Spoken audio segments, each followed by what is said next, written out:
Hello and welcome to the first construction update here on the new backyard roller coaster.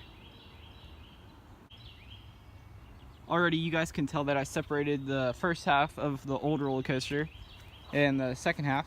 I'm gonna keep the second half, but it doesn't look like I'm keeping it right now because I'm just retracking the left side, so it's more like stable and has a better feel to it. Because the left side, it was just, I don't know what was wrong with it, but it just wasn't as good as the right side. So I'm gonna try to mimic the right hand side here, and I'm gonna completely get rid of that. That's all gonna be gone like fairly soon, and it's tough to see.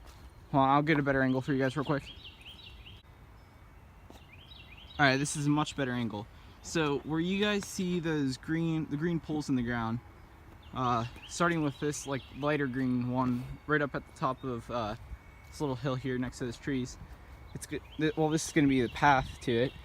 This is where the drop's going to be, right where the stick is, and it's going to kind of follow this path, and it's going to meet up with the second half of the old roller coaster right there.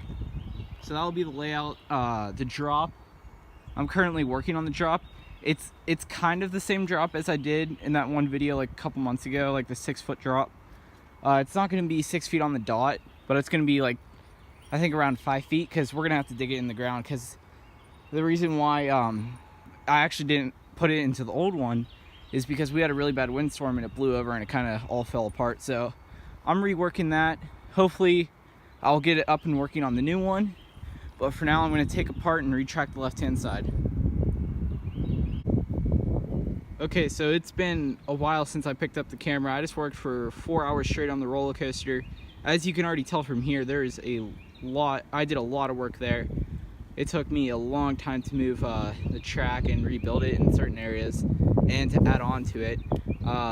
But pretty much the old one's like really close. I could probably finish it tonight and completely dismantle it tonight and add more to the new one. So I don't know if I'll be able to add to the new one today, but I know I probably will tomorrow if the weather holds up. So I'm looking forward to that.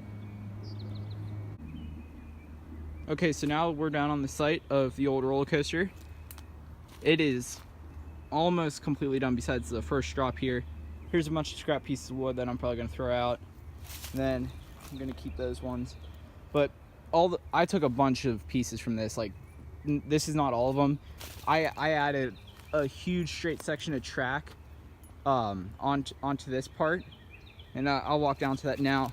But I'm gonna use that for the brakes, like the brake section, because I added it. I think it's gonna be pretty fast, so I made it extra long just to be safe. So I could have even if it stops like midway through this, I wouldn't care, because you always got to take an extra step just to be sure. But this is it. Still working on it. It's probably going to go another 8 feet, probably right to the leaf pile there, and that'll be the end of it. Oh, real quick, I forgot to show you guys what I did to the left-hand side of the track. So before there was kind of like a gap, like an awkward, like, I don't know how to describe it, but there wasn't a third piece of wood supporting on the bottom. But I fixed it, and now it's smooth throughout the track here, and also to the top. There's that, like, I don't know what it was, like all the stress on the wood kind of popped it up, and it's no longer. So it worked out really well, and I'm really happy what I did today.